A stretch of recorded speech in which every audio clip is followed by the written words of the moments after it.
Good afternoon, bonsoir, buenas tardes, buonasera. Welcome to this event of the series, The Romans as Shared European Cultural Heritage, a program with which we want to celebrate the cultural links of our European countries. This project is a joint initiative of the Società Dante Alighieri, represented today by this director, Manuela Costanzo, and Mr. Angelo Farnetano. The Instituto Cervantes of Leeds and Manchester, which is represented as by myself as director, and with the support of my colleagues Carlos Pulpillo and Ernesto Gomez. And the Alliance Française of Manchester, represented by its director Xavier Labrie and Aurélie Plumeler. Thanks to all of you for making it possible, and also a special thank to the speakers. Thank you to all of you for making it possible, and also a special thanks to the speakers, Simon Elliot and Marco VASILE, who generously accepted our invitation. The Roman civilization was one of the most advanced in history in all aspects, and left a very rich legacy. In law, which was the basis of modern civil law, in architecture with infrastructures, which in some cases are still used 2,000 years later, and in language with Latin as the language from which a large part of European languages originated. This is just a few examples of our fascinating civilization, and that is why we thought it would be interesting to highlight our shared Roman heritage. We will do that through a journey to the Roman cities in 4 different European countries. Today we have Simon Elliot, who will talk about ancient London. We will explore Paestum, a Greek colony conquered by Rome, with Marco VASILE. And on the 12th of May, we will have the participation of José Alejandro Beltrán Caballero, who will talk about Tarraco in Spain. Also, Viviane Barrière, who will talk about Autun and Nîmes in France. During the lectures, you can write your questions in the chat box, and a member of our team will pass them to the lecture after its presentations. Actually, we will have 15 minutes for the question and answers after presentation. Also, the lectures will be recorded and will be available in our YouTube channel of each institution. Angelo Farnetano will introduce Marco VASILE, and now I give the floor to the director of Alliance Française, Xavier Labrie, who will introduce our first speaker, Simon Elliot. I hope you will enjoy the conference. Welcome, everybody. Thank you very much. Muchas gracias. Merci beaucoup. Muchas gracias. Muchas gracias, Pedro. Buenas tardes, buonasera, bonsoir à tout le monde. So I'm very honored to have to introduce Dr. Simon Elliot, a historian, an archaeologist, an author, and a broadcaster. I hope I don't forget anything, Simon. So some of you might know Simon as he appears in the Great British Dig on Channel 4, in Walking Britain's Roman Roads on 5 Select, and on History Hit TV. Simon's studies include a master's degree in war studies from King's College, a master's degree in archaeology from University College, and in 2017, Simon completed his PhD at the University of Kent in archaeology, focusing on the military presence in Britain during the Roman occupation, with a particular focus on the Classis Britannica regional fleet. He's now an honorary research fellow at the University of Kent. Simon also wrote several award-winning books and bestsellers that you can find online on his website or at your nearest bookstore, among which Sea Eagles of Empire, the Classis Britannica and the Battles for Britain, which was published in 2016, and more recently in March 2021, I think it's your latest, Simon, you published Roman Britain's Missing Legion, What Really Happened to 9 Hispana. So We are delighted to have Simon tonight, and we can't wait to listen to what he's going to say about the building of Britain's Roman occupation capital, London. So without further ado, I leave the floor to Simon. Gracias. My pleasure. Xavier, can you do my public relations, please? That was fantastic. Okay, I'll do that as soon as I have finished tonight, yes. Very good. Okay, what I'm going to do, I'm going to screen share now. So if someone can just stay online just to make sure they can see my screen. So I'm going to multiple participants. Good evening, everybody. My name is Dr. Simon Elliot. Thank you so much. I'm honored to be talking to such a fantastic group of people tonight with such an amazing organization, which to me truly reflects the amazing cosmopolitan nature of the Roman Empire, stretching all the way from the east with the borders with Parthia, or later Sasanian Persia, through to North Africa, through to the Rhine and Danube frontier. But today I'm going to bring you all the way to what I will call the Wild West of the Roman Empire, the northwest of the Roman Empire, to Britain, which was latterly the provincial and later diocesan capital of Britain, with London. So could somebody who's got the mic on please turn the mic off, please? Thank you very much. So I'll talk for about 45 minutes and then take questions. And the presentation tonight is going to be talking about how London was built. So many people can talk about Roman London itself, including me, but my PhD actually identified where the stone came from to build Roman London and how it was built. And that's the story I'm going to tell you tonight. So here on the left, my presentations are nearly all very picture heavy, with me talking to pictures. So it really lends itself to Zoom presentations. So here you have on the left here an image of the Severan land wall in Roman London. You see that beautifully sort of worked pieces of ragstone there. So most of Roman London was built from a limestone called Ragstone, which came from the Medway Valley, which is a river which runs through the middle of Kent, which is in the southeast of Britain, as many people will know. And I know we have an international audience tonight, so I'll try and make sure I explain the geographic areas I'm talking about as well. This indeed is the River Medway, and my villa I'm excavating, where I'm the director at Teasons here on the right hand side. What is not to like? That is a beautiful location for a villa. And here we have a very famous image of a Roman ship called the Blackfriars One vessel, which is the typical kind of ship which carried this stone on the left-hand side here through to build Roman London. This ship foundered and was excavated, and in its hull, when it was excavated, it indeed had 26 tons of this ragstone, this limestone, which was ready to build Roman London, but which sadly sank, so wasn't used. So tonight I'm going to talk about the research, the region, and then I'm going to go into the detail about where the stone was used in London and what for. I'll talk about where the exact quarries the stone came from, who quarried it, so this industry which quarried the stone which built Roman London, talk about the journey this stone took to Roman London, what happened to the industry afterwards, and then tell you about the conclusions and next steps. And I can tell you now that this will be the first talk I've given, which will be the one I will reveal, where there is a new Roman villa site and a new ragstone quarry, which adds to the 5 we already know. So this will be the first time I've publicly spoken about this absolutely brand new site, and I'll show you images of that at the end.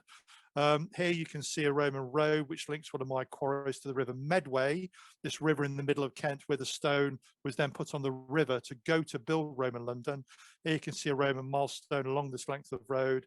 This is a Romano Celtic temple, which is in one of the villa sites in the Medway Valley, this river in the middle of Kent. The villas in the Medway Valley, this river in the middle of Kent, were all associated with the elites, almost certainly military, as you will see, who managed this quarrying industry, this metalla, which quarried the stone, transported the stone, and then built Roman London. So I usually begin my presentations on Roman Britain by sort of giving a few top-line thoughts. So to my mind, Britain at the northwest of the Roman Empire was the Wild West of the empire. You're a long way from Rome. You have an unconquered far north, never conquered, even though Agricola and Septimius Severus tried to conquer it. In great force, they ultimately failed. So therefore, you tend to have a very large military presence in Britain, probably 12% of the whole military establishment of the Roman Empire, and what is only 4% of the geographic area of the Roman Empire at the time of Trajan, which means that there's a very large military presence. You're a long way from Rome, so there's always trouble in Britain, usually in the north, but later in the empire, of course, lots of usurpation attempts. The most successful one, of course, was Constantine the Great.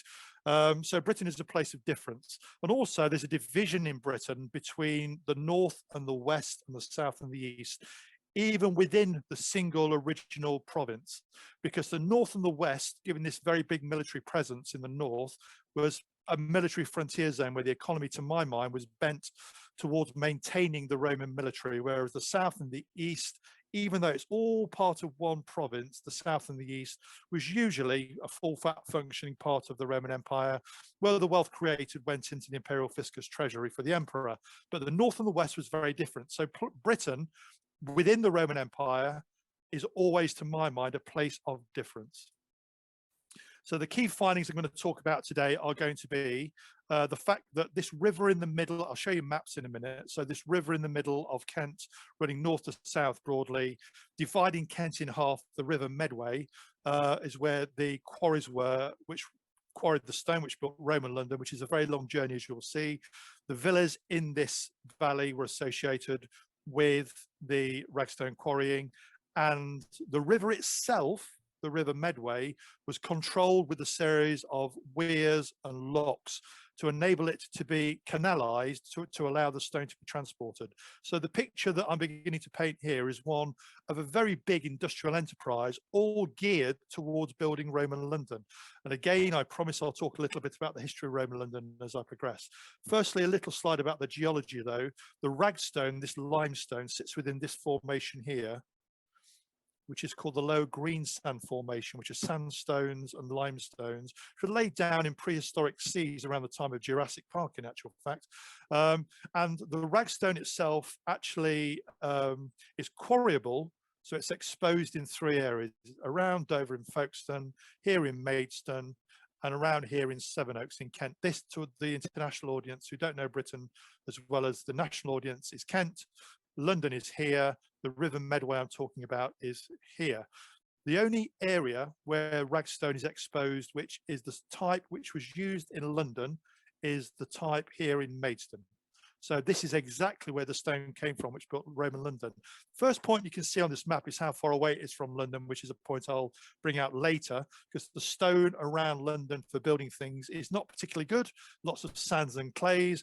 So you go to the nearest place where the Romans knew, even before the Claudian invasion, the stone was good for quarrying, and that's around here in Maidstone. And broadly, in Roman Kent, this is Kent again, the southeast of Britain, the Roman settlement tended to be on the line of Watling Street, which is the main road going from here, Richborough, which is where the Claudian invasion, I think, took place, along the north coast of north of the North Downs in Kent. So that's the line of the modern A2, up to London. Watling Street, by the way, is a major military trunk road in Roman Britain, going all the way to Wales. But for our presentation, it's this section here to the north of Kent we're interested in.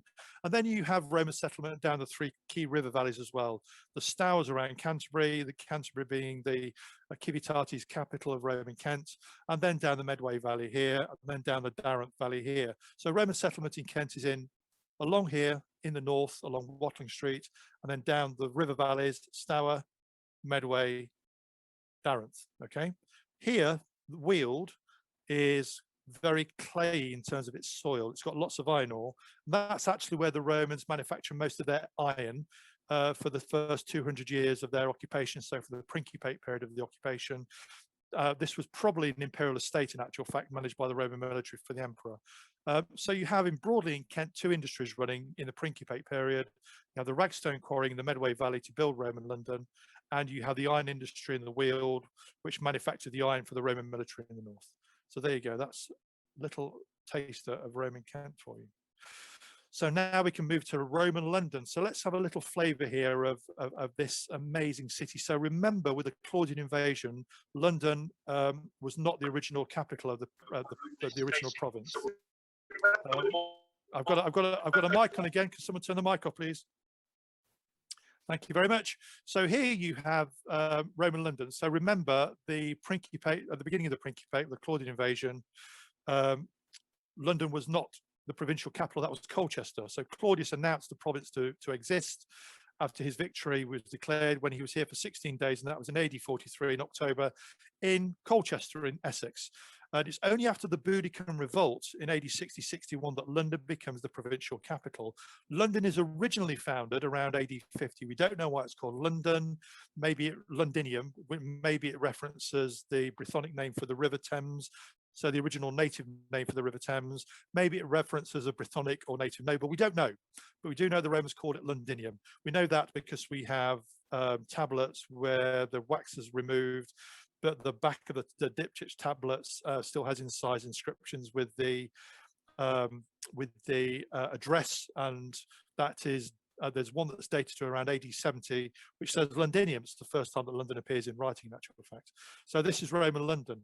The image of London you're seeing here is the Severan image of London. We know that because you have the Severan land walls here, built at the end of the AD 190s by Severus, after he became the emperor in the year of the 5 emperors in AD 193, and then defeated the usurping British governor, Claudius Albinus, at the Battle of Lugdunum. But here, I can tell you the story of Roman London just on this map. It's a very basic map, but it's perfect for what we want to talk about. So the original Roman city, sort of established around AD 50, started here in the very center of the city of London, which is around somewhere called Cornhill, the highest ground overlooking the Thames, and it was a mercantile settlement. London gradually developed into an emporium or a place of mercantile activity, what the Romans would have called a municipium. And all the posh buildings of Roman London are based around this early city on Cornhill. So the Basilica and Forum is here, where modern Leadenhall Market is. The Governor's Palace here is beneath modern Cannon Street railway station. And all the temples, all the fine public buildings that would have been here in this area, which is to the east of a stream which bisected Roman London and was very visible then, though not now, called the Walbrook. It's only when it began to expand did it jump across the Walbrook, visible then but not now, onto the western side, so towards the area of St Paul's today, which we call Ludgate Hill. That's where you get all the hoi polloi, the lower classes living. That's where you get the Cripplegate vexillation fort. That's where you get the amphitheater. That's where you get the various public baths and religious precincts. That's where you get the Temple of Mithras, all on the wrong side of the Walbrook, all because that's where it jumped to the where the lower classes moved to as the city expanded. For us, though, the important thing of this image is all these buildings you can see in front of you in this very basic image were built from Kentish Ragstone, which was excavated from within about 2 miles of where I'm talking to you from now in the Medway Valley, transported a vast distance to Roman London, and all came from the Medway Valley. That's the Basilica and the Forum, the Governor's Palace, that's the bathhouses, that's the religious precincts. Excuse me, that's the amphitheater in its second iteration. That's the Cripplegate Fort. That's the bridge piers of London Bridge. That is indeed the Severan land walls as well, all built from the same stone, which came this huge distance. And here's a nicer image, just to give you a real flavour with a bird's eye view, a drone's view for us today, of course, as archaeologists and historians today, what Roman London would have looked like around AD 210, 208, 210, when Severus was in Britain. And again, here's the Basilica and Forum, here's the Governor's Palace, there's London Bridge, here's the Severan land wall, there's the Cripplegate Fort, the Vexillation Fort, here is the amphitheater. So that is Roman London, okay, around AD 200. So what I want to do, I'm going to take all of these individual examples and I'm going to just show you where the Ragstone went to build them. And I'm going to give you a sense of the scale of the industry which went to build Roman London.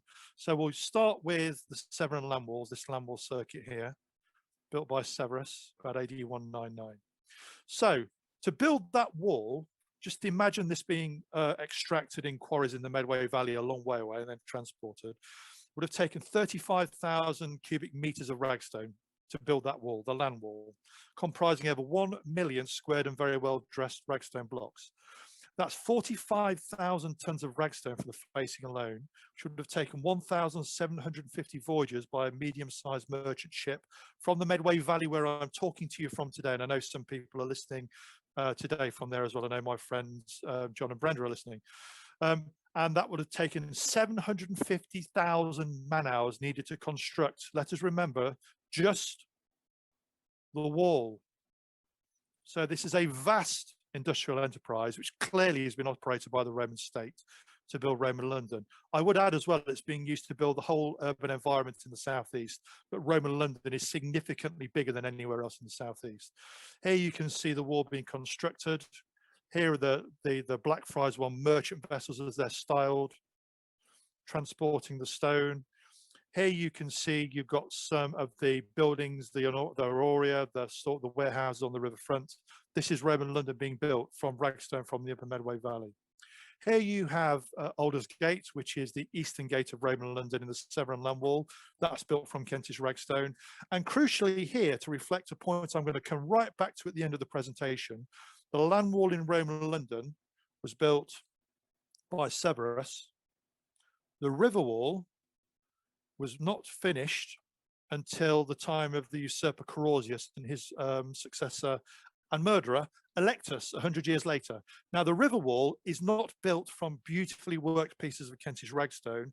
It's built from smashed up pieces of mausolea and public buildings, which were destroyed by the usurpers to quickly build this river wall to actually finish the circuit in Roman London, but it's built in a very different way. And that's because the quarrying industry itself, as I'll prove at the end of my presentation, finished in the middle of the crisis of the 3rd century, in the middle of the 3rd century, and therefore there was no stone to be extracted to build the river wall 50 years later.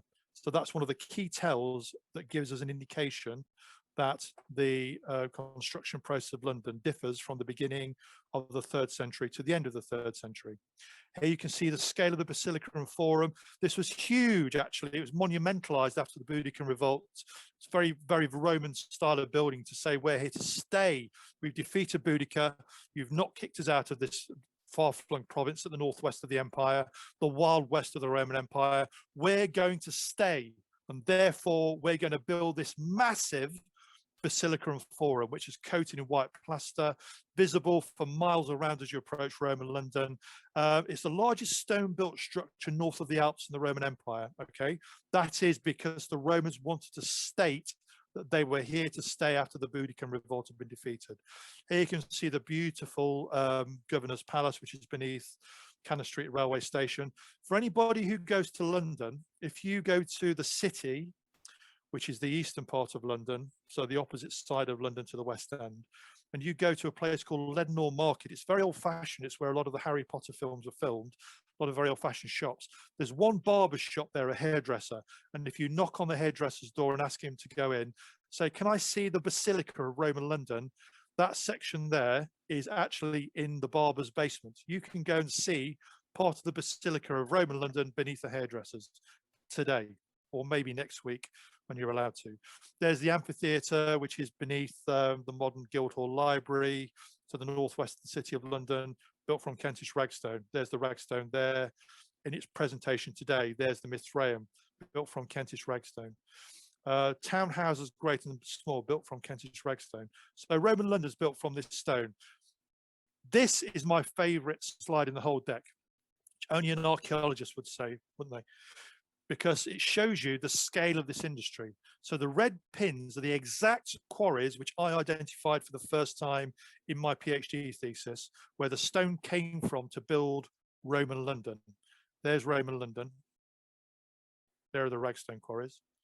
This is the River Medway. Remember, you've got the Stowers over here, the Darenth over here, the Medway here, bisecting Kent today, let alone Roman Kent, in half. This is the key number here, though. This stone was of such good quality that the Romans were prepared to transport it 127 kilometers by river and sea each way. And it's a 2-day journey each way, so overall a 4-day journey. So this is a huge undertaking, and clearly it's state-run, given the scale required for these millions of pieces of stone to build Roman London. So the stone's extracted here, in some way, shape or form, put on the river, goes above the tidal reach here into the tidal section of the river, gets to around here on the Hoop Peninsula. There's an overnight stay. Then you go down all the way to Roman London. You off-road your stone. This being the Romans, of course, they had a very sophisticated economic system. The boats would not go back empty. The boats would go back full of all the produce which you would get from this Emporia, Roman London. So this would include amphora, Garra and fish sauce from Spain, cosmopolitan Romans, remember. This is wine from Gaul and from Germany. This is olive oil from the Eastern Mediterranean and from North Africa. This is Samian ware from Southern Gaul, all coming into Roman London, all broken down into smaller loads, then all getting put back into these barges and these boats, being transported back down the Thames estuary through to the River Medway, and then back upriver, back to where the Ragstone quarries and the villas. And these boats would stop at all the various places on the way, selling their wares to all the villas and all the settlements as well. This is a very sophisticated Roman economic model. So it's hard-edged with the Ragstone going that way to build the city, and then softer edged with the wares to sell to villas, to settlements, to non-villa settlements, to towns, small and large, and back to the villas in the Medway Valley on the way back. This is from my PhD thesis. So again, that section is this here. There you can see the River Medway. There's Rochester, which is the second town of Roman Kent. The first one, of course, as I mentioned, being Canterbury. All of these triangles here, they are villas. All of the quarries are indicated here by the white circle with the crossed pickaxes on them. So 1, 2, 3, 4, 5 there, and there's one over here as well. What I want you to do, I want you to try and remember something for me, all right? Could you remember that gap? So this is the Medway Valley, where the stone came from to build Roman London. This is the Darenth Valley, which also had Roman settlement, but the villas there tended to be for the fine living of the rich from Roman London because it was much closer to London. And in between, you have this small group of quarries here, villas here, in a place called Plaxtall, between the two river valleys. Okay, that's probably aligned with the Darenth Valley up here, so nothing to do with this. But remember the gap. Can you remember the gap for me? Because I'm going to show you something which hopefully will entertain you later. Now, the key town today in Kent, in central Kent, is Maidstone here. Roman Maidstone looked like this. It wasn't a town at all. This is a Google Earth image of the modern town of Roman Maidstone in the middle of Kent. This is the River Medway, which transported all the stone to build Roman London. Here you can see the villas. So Roman Maidstone was not a town, it was a sequence of villas. Every one of those villas was associated through to the middle of the crisis of the 3rd century, the middle of the 3rd century, with the quarries, these enormous holes in the ground, which extracted the stone to build Roman London. So I'm going to now tell you exactly where these quarries were. Now, the methodology I used to identify them was as follows. I can remember going to a lecture about 20 years ago when I first moved to the Medway Valley, and I was told it was about it's about Roman Maidstone, and I was told that, of course, everybody knows that the Ragstone which built Roman London came from around Maidstone. And I put my hand up and I said, could you tell us where the quarries were? And I got told it's not important. And obviously, very British phrase, it was a red rag to a bull for me. So I decided to actually make an academic career out of finding these big holes in the ground. I've got very unique taste as an archaeologist, and I found them in my PhD research. To do that, I went back to very early 18th century maps, which are the best quality early maps you can find for the whole of Kent. I knew where the quarries would be because we know where the exposed Ragstone is. I then looked for big holes in the ground on these 18th century maps, which could only be quarries, but which at that time were overgrown and extinct. So these are massive holes in the ground, former quarries, which by the 18th century were extinct. I found 8, and of those I narrowed 5 down to be my 5 candidates. I then went into the holes in the ground and found evidence of Roman quarrying. I then looked at the archaeological record around the holes in the ground to find evidence of Roman settlement associated with industry. And that is how I found my 5 Roman quarries. So Roman London was built from these 5 holes in the ground. The first one is at Arlington. So Arlington is that one. And look at the number here. I can't give you the area of the quarry because of hill wash in the quarries in the modern era, but I can give you I can't give you the volume. I can give you the area. So look at the size of the area of this hole in the ground. This is Arlington. There you have the extinct quarry in the 18th century. There it is today. The red dots are a villa, a cemetery, and an industrial site. And the industrial site was to do with ironworking to make tools for the quarry. And that had a Roman coin hoard dated to the Gallic Empire in the AD 260s. It had coins, for example, of Tetricus II. Then we move on to another one, Baltimore and Chelsea, which is here.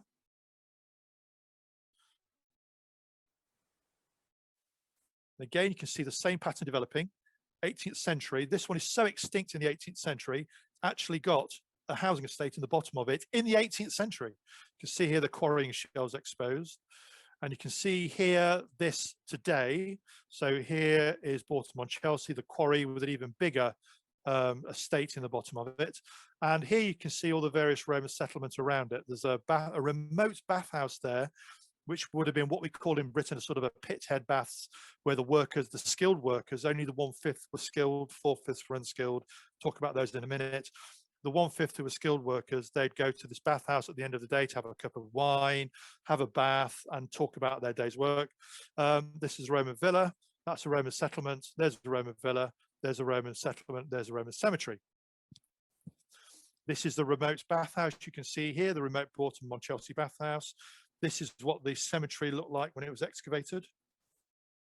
Moving on, we move on to the Dean Street quarry. Now, the Dean Street quarry is very important in actual fact, especially for any of my friends who are listening from Spain, because I'm going to challenge you, because I think I've found the largest man-made hole in the Roman Empire. 2.6 kilometers long this quarry is, running all the way from the River Medway all the way through to the high ground above Maidstone. Look at the area, the scale of this enormous quarry. It's this one here. It's called the Dean Street Quarry. I think that's bigger than any of even the Metalla quarries in Roman Spain. It's associated with another quarry, which is slightly to the west here, called Quarry Wood. Show you a map in a minute to get your eye on where these are. You can see here there is a Roman road called Heathrow today, which links them together. And this is it. So for your geographic reference, Maidstone is here. London is a long way that way. So this is the Upper Medway Valley. And you can see here the scale of the Dean Street Quarry, 2.6 kilometers long. You might think that quarry looks very narrow at the top here, but I'll show you in a minute it's not. You can also see here this crop mark going down the middle of the quarry. We're actually doing some geophysical work there at the moment. We think that might be a canal actually excavated through the middle of the quarry, such as its scale, to allow the stone to be transported more easily through bespoke locks and weirs down to the River Medway, but we'll know more about that next year. See here these dark patches on the open ground. They're ash pits from Roman ironworking sites, smaller ones than in the Weald. This is where the Romans were manufacturing and maintaining tools for their quarries. You can see here, this is the other quarry I spoke about, the one at Westfarley. This is the Roman road linking it to the Dean Street quarry.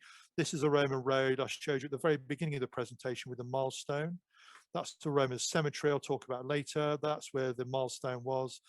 That's where I live, or until very recently lived there. That is in East Farley in Kent. There's a Roman bridge. So this is a big industrial operation taking place in the Upper Medway Valley, all geared towards building Roman London. And in fact, when I appeared on a couple of my television programs, I actually begin by saying the story of Roman London begins almost 130 kilometers away in the Upper Medway Valley. This is this section right at the top of this quarry. So here you can see the scale. These are the quarry, the ziggurat shapes here of the quarry terraces. So at the very top, you can see it's an enormous quarry. I almost broke my back augering the bottom of the quarry. It goes back more than 2 meters with modern hill wash before you get to the actual quarry floor. It's an enormous quarry. And you can see here some of the marks from Roman flat-headed chisels that you can find in some of the exposed stonework as well in the Dean Street quarry.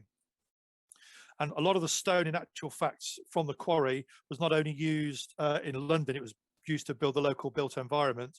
So this place here I mentioned, East Farley, that is the Roman villa.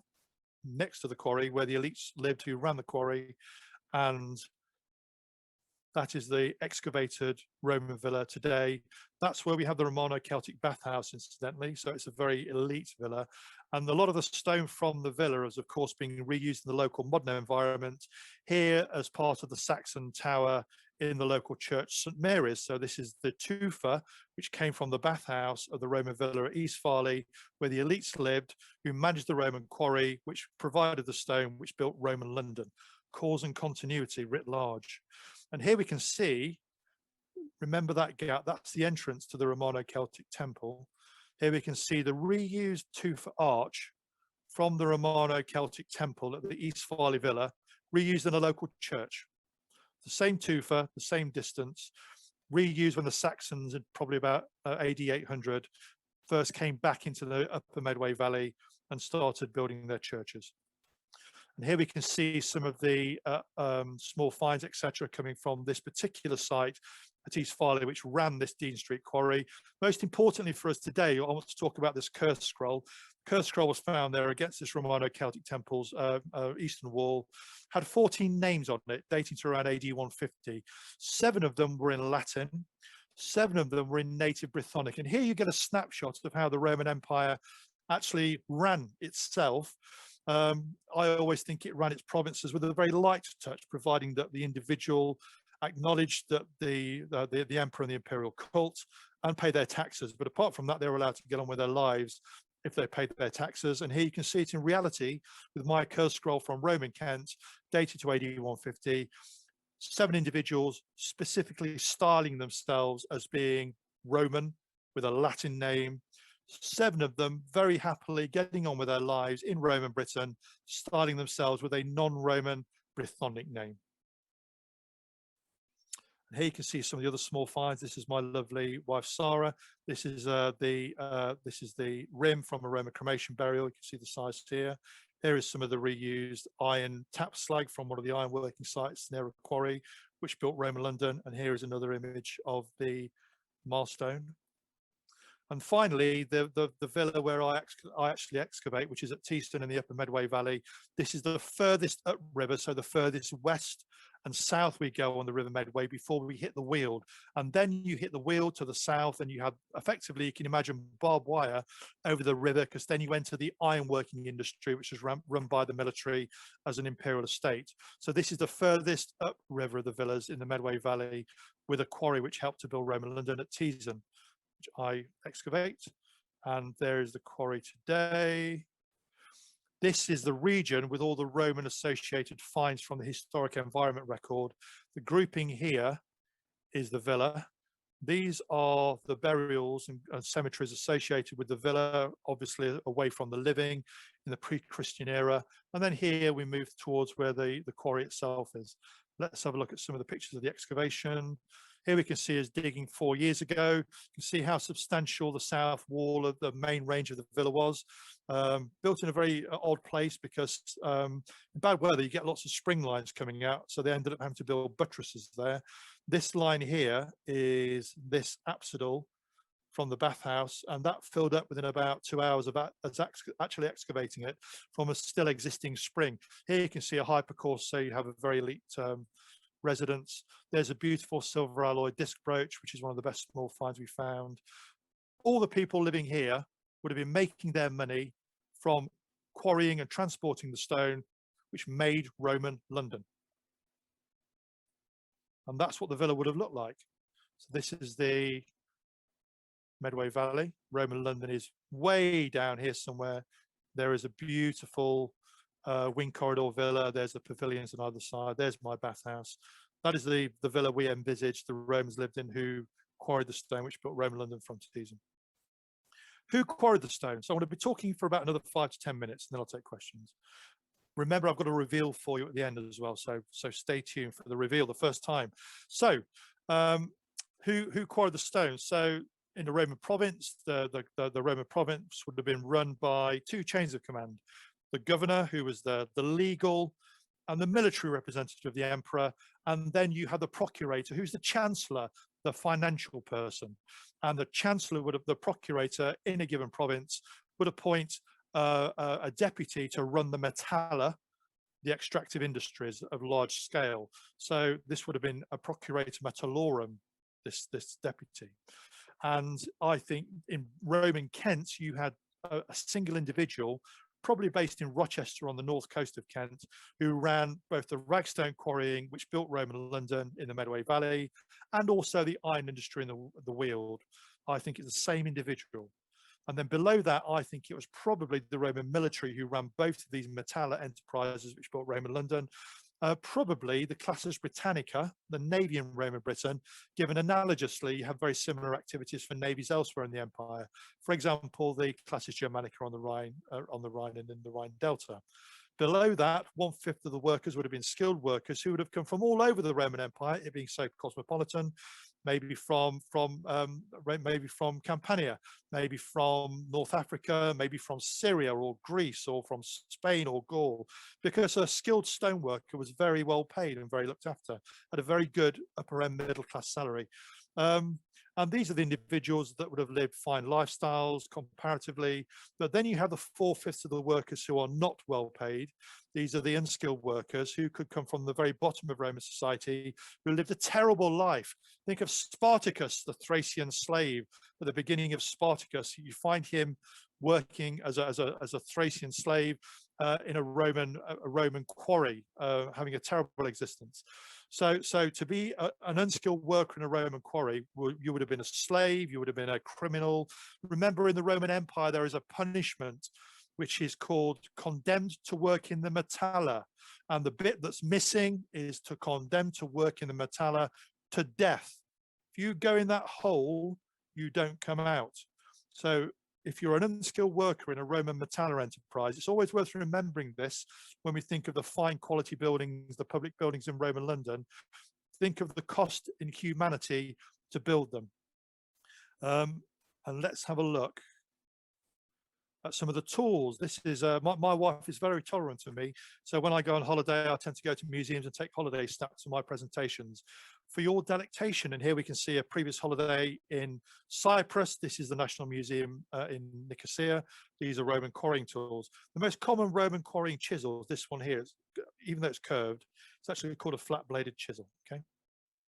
And just to get your eye on what it would have been like to be an unskilled worker in a Roman quarry, this is Brazilian gold quarrying mining in the 19th century. So again, let's remember the human cost of this story. And how was the stone transported to London? Well, it was by the River Medway, by boat. The reason why it would have been transported by boat, this slide tells you it's far, far, far, far cheaper to transport heavy goods, even today, certainly in the pre-modern era, by water. The cheapest is by sea, and then by river, and then by a huge factor, you go to roads and land. So it's always by sea. So the question here then is the quarried stone is here, and it's all in the section of the River Medway. It's called the upper river.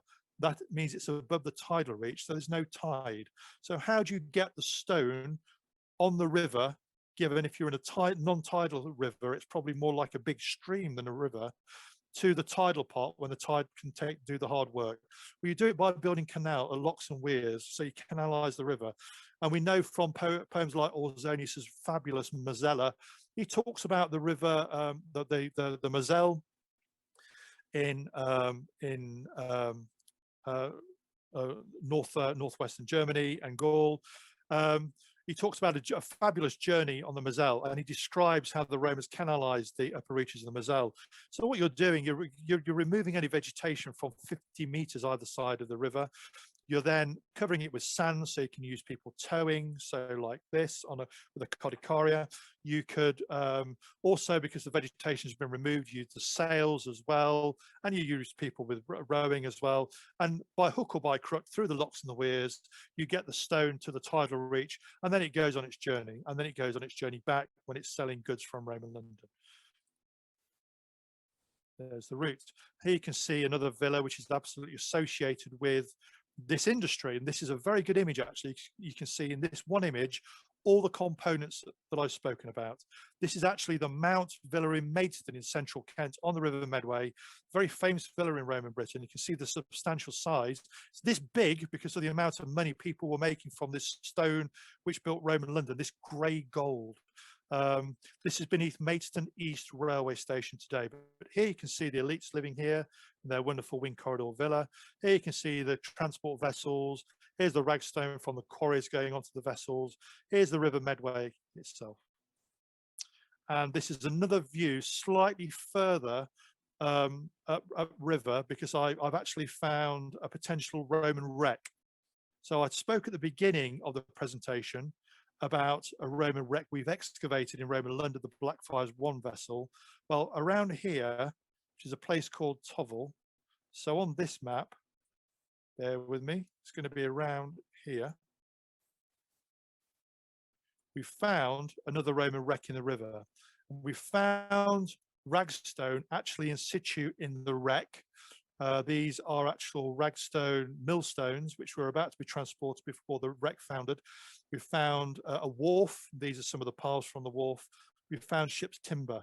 So next year we'll be filming a television program, probably for Discovery, I think. We're negotiating at the moment, about finding a Roman wreck, which would have built Roman London, but didn't because it foundered, but tells us an awful lot about Roman London and the economic model used to build Roman London. Here's some Royal Marines I convinced to very kindly do some diving on the wreck site when we were doing a reconnaissance. Here you can see one of the millstones itself. It's a blank, so it's half finished. The Romans half finished the stone in the quarry, then bespoke finish it actually in its place of use. Finally, here, before I tell you about my new site, so I'm going to run for 2 more minutes. What happened to this industry? Well, we know it disappeared in the middle of the 3rd century because the stone stops being used. My theory is, to cut to the chase, that in actual fact, the crisis of the 3rd century was so severe in Britain that the demand for the stone dried up for about a 50-year period. There are no more public buildings built in Roman London as an example after that. So the industry, the demand dried up. And also the Classis Britannica managing the industry disappeared as well because it was too expensive. So this is a double whammy. And then when Diocletian institutes to dominate from AD 284, drags the Roman Empire kicking and screaming back out of the crisis of the 3rd century, it's been too long that the industry has been out of use, so it's too late to re-establish it. So from that point, the built environment in the southeast of Britain is built from reused stone. So for example, our famous Saxon shore forts are largely built from reused stone from previous Roman forts or buildings, because the industry which provided the stone, the Ragstone, has disappeared. The Medway Valley, where the stone came from to build Roman Britain, that's my old house is down here, became a Bacalian paradise because Britain then becomes an agrarian exporter to Gaul and to Germany, certainly in the 4th and into the 3rd, into the 4th century, certainly, and the industry transforms into agriculture. Many of these quarries are then forgotten about until my research. So my conclusion here from the research to date, before I tell you about my new site, Ragstone was vital for the early development of Roman London. The quarries I've told you were all 5 specifically where all 5 are in the upper Medway Valley, which built Roman London. I've told you the kind of ships which carried the stone to Roman London. I've spoken about it being managed, both the metalla, extraction, and also the transport and the building in Roman London was by the military, in my view, the Classis Britannica. I've suggested it's the same individual working for the procurator who manages both the metalla, quarrying the Ragstone, and the Wealden iron industry, providing the iron for the Roman military in the north, and it all disappears in the middle of the 3rd century. So next steps. Well, I found, can you remember when I was talking about the Darent Valley to the west of Kent, and my river in the middle of Kent, the Medway, and this area in the middle between the two where there's a blank? Well, there's not now, because I found a villa, and that's my villa in a box for you just for this presentation. You can see the box flue tile here from the hypercourse. You can see very fine floor tiling. You can see tegular. You can see here recycled glass, which turns out in actual fact to be vitrified ceramic from a Roman iron kiln. You can see here there's a piece of Belgic rim pottery from an urn, which was cremation burial. You can see here there's an Eiffel stone Mortaria. So the stone to make that Mortaria came from central France. So here there's a villa in a box, and this is the villa which I've discovered, which is in the middle of these two river systems. And hey presto, oh, you can see here, there's some of the box flue tile. There's a curse scroll I found my own curse scroll. You're going to see a picture of a dog in a minute. It's my dog, my golden doodle, Hector the archaeological dog. Hector and I have been walking on this site now for 6 months, and recently we found this curse scroll. So the curse scroll is now being interpreted at Oxford University by the UK's leading expert. Here you can see the vitrified ceramic from the iron kiln lining. Some nice ceramic, some nice Samian ware there. And here's the gap. So this is the Medway Valley. London's here. This is the upper Medway Valley where the quarries were which built Roman London. These are the villas I spoke about in Plaxtall, which are aligned with the Dartmouth Valley here, where the posh people who lived in Roman London had their country houses. Well, my new site, I'm not going to tell you exactly where until I publish it, because there might be another PhD in it. It's here, right in between the two, and beautifully right on the join of the geology. So the brown here is the green sand, and there is a Ragstone quarry, of course, and the soft brown are the Wealden clays where the iron ore. So in my site, my new one, I don't have just the Ragstone quarrying in the upper Medway Valley. I don't have the iron industry from the Weald to the south. I've got both on the same site. So it could be a unique site. So stay tuned. There's Hector on it's one of the ash heaps I spoke about earlier. There's the Hector the golden doodle, the archaeological dog. This is my new tour, if you don't mind me just mentioning it, with Hidden Histories, which is tracking the route of Boudica, which is going to be in August. So if anyone wants to take a screenshot, I'll go 5, 4, 3, 2, 1. That's my end screen. So if anybody wants to contact me, my contact details are on the screen here. Again, I'll leave that up for you for 10 seconds, just so anybody can take a screenshot. Please follow me on Twitter. I've got a very growing, lovely group of people following me on Twitter, nearly 3,000 now. This is my website, Simon Elliot 20.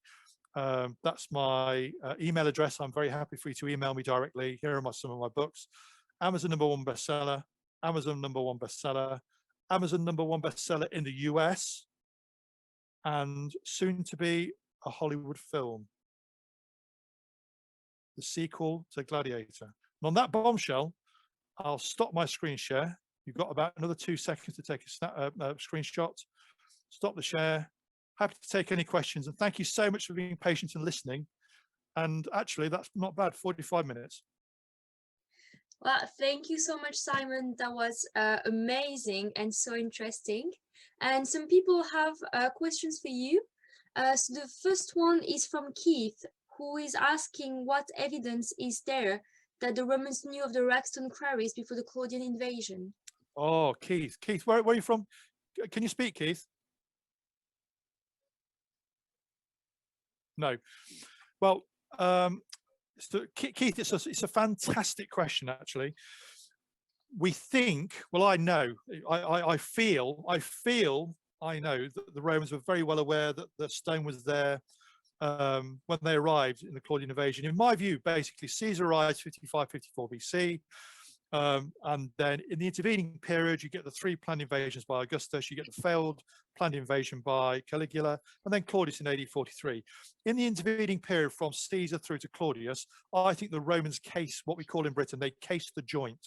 They basically look across Britain to find out where the materials that they can make money from are, whether it's metals in the southwest, whether it's stone and metals in the southeast. And the key tell for me is that the first forum in Roman London is built in AD 50. We're pretty sure about that. So it's only 7 years after Claudius lands, or Aulus Plautius lands on the east coast of Kent. So within that 7 years, they've begun extracting stone from the upper Medway Valley in such quantities that they can build a forum with it, transporting the stone 127 kilometers. So therefore, they must have known the stone was there. And as they headed through Kent, conquering Kent and then establishing the province in the southeast, They then, to my mind, knew exactly where the materials were to extract. That also includes, incidentally, the iron in the weald as well. They basically went straight for the extracted materials they knew. Great question. No pressure on the next question. Well, Simon, amazing conference, and we have a few comments and questions as well. Jill Ingham comments that I'm loving this. I live in Kent, and I am a great map reader, interested in geology as well as Roman Britain. Perfect. Also, we have the question of Bunny Waring, and she said, is it possible that the 7 names of the course scroll from 150 of the Common Era are the same people that have both a Latin and a Breton name? Can you recall how the writing was laid out? In 2 separate groups. So you have one group in Latin and one group in Brythonic. And from memory, intriguingly, Brythonic names were the ones at the top, not the bottom. Now, we all know how the Romans viewed recalcitrant natives, which was not very well. Okay, so therefore, again, this to my mind gives an indication of how peaceable probably this part of the Roman Empire was, certainly in the southeast of Britain. You're very close to the continent, you know, and the Romans, to my mind, always viewed what we now call the English Channel in a very different way to the way it's viewed today. So today, certainly with many in Britain, it's viewed as a barrier simply because of modern military history. But to the Romans, it wasn't. To the Romans, it was the ultimate place of connectivity. This is the place that links this northwestern province of the Roman Empire to the rest of the continental Roman Empire. So it's a vital connecting point. So I think that Roman Kent and the southeast actually was a very, very integrated part of the Roman Empire. So the Romans would have been very happy with people living their daily lives, provided, remember, you tip your hat to the imperial cult, you acknowledge the emperor, and you pay your taxes. Always remember, everybody, pay your taxes. Thank you for this answer, Simon. The next one is Sean McKean asking, how much help did you get from the Ordnance Survey maps in locating the quarries? They were absolutely vital without the ordnance. So firstly, just to tell any listeners who are interested, you can actually access this sequence of maps yourself for free in a zoomable form. So if you Google British Library, not museum, British Library Ordnance Survey, and then it will drop you onto a search field, and then you just type in where you live in Britain, and it will send you the links to the maps from 1780 through to 1797, which is when they were created. And they were very accurate because they were created by the British military in the context of the French Revolutionary later Napoleonic Wars. So the idea was for the military in the late 18th century to fully understand the geology and geography of southeastern Britain in the event of a French invasion. So they had to be very, very accurate. That's why they're so good for us today as historians, cartographers, and historians. So British Library, Ordnance Survey, type in where you are, and then you can zoom in and out on the maps as well. They're amazing and they're free, all free. And they were vital for me. Without them, I couldn't have found them at all. Thank you for the answer. And the next question is Catherine Blenner-Hassett, and she said, was marble using any of the Roman buildings in London? Where did it come from, if so? So again, a fabulous question. Of course, marble was used across the elite built environment in Roman Britain, certainly in the southeast. So we have multiple examples in Roman London, and it's coming from everywhere you would source marble in the Mediterranean, largely in the eastern Mediterranean. The best example I can give you, and I love your questions, they're terrific tonight, thank you so much. The best example I can give you, especially if you're able to travel there at some stage, go to Richborough on the east coast of Kent, which is a fabulous, fabulous Roman Saxon shore fort. But in actual fact, it's a time machine, because there's activity on this site from every phase of the Roman occupation, starting with Claudius's invasion. There are invasion ditches from his beachhead there. But in the late 1st century, Domitian built a monumental arch, which was to celebrate Agricola claiming he'd conquered the far north. And the monumental arch was clad in Carrara marble from Italy. And then when the Saxon shore fort was rebuilt, was built, it was built because it was after the crisis of the 3rd century from recycled stone, including the marble. So if you want to go and touch a big chunk of Roman Carrara marble, you can go and do it today in the walls of the Saxon shore fort of Richborough Roman Fort. Okay, thank you. As we don't have much time, I'm going to mix 2 questions from Liz Margaret and Campbell. So was Ragstone used also for inscriptions, and was it used elsewhere in the Roman Empire during the occupation? Great questions again. I really love your questions. So the first one is, interestingly, not so much. So you do get inscriptions in Ragstone, but not very many, because actually it's a very hard wearable stone, which is why it's such a good building stone, but it doesn't tend to take an inscription very well. So if it does, it's not particularly good quality, certainly in the Roman period. And to your second question, the furthest afield it tends to be used is probably in modern Essex. So for our international audience, perhaps not familiar with Britain, that's to the north of Kent across the Thames estuary, and then maybe on the south coast as well. So basically it's used in the southeast of Britain. Intriguingly, with the Classis Britannica running the Ragstone quarrying industry in the Medway Valley, Metalla, and the iron industry in the Weald on the south of Kent, Metalla, they also manufactured tiles, which they stamped with a CLBR stamp. Tiles manufactured in southeastern Britain by the Navy are found in Gaul. So the furthest afield manufactured goods I can talk about from this region isn't actually the Ragstone or the iron at all. It's tile which finds its way into Gaul, near Boulogne. Well, it's a very interesting question from Kinjiro Amano. Would you think that something similar can be found in other cities, for example, Manchester? Oh, what a curveball. That's a great question. Let me think. Well, the first thing you need to do is find out what kind of stone was used to build. You know what I'll do? For historical research, I will go back to the very earliest Roman forts built in Manchester, and I would, Carlos, try and show off by saying which legion it was, but I can't remember, so I won't. Whichever legion it was, find out what stone was used in that original fort, and then source that stone to its nearest available site, and you can probably then track down where it was extracted from, because the holes don't go away. The holes are always there. You know what's really intriguing, actually, Carlos? It's a great question. It's really intriguing, that massive 2.6 kilometer long quarry, the Dean Street quarry, I argue is the biggest man-made hole in Roman Europe.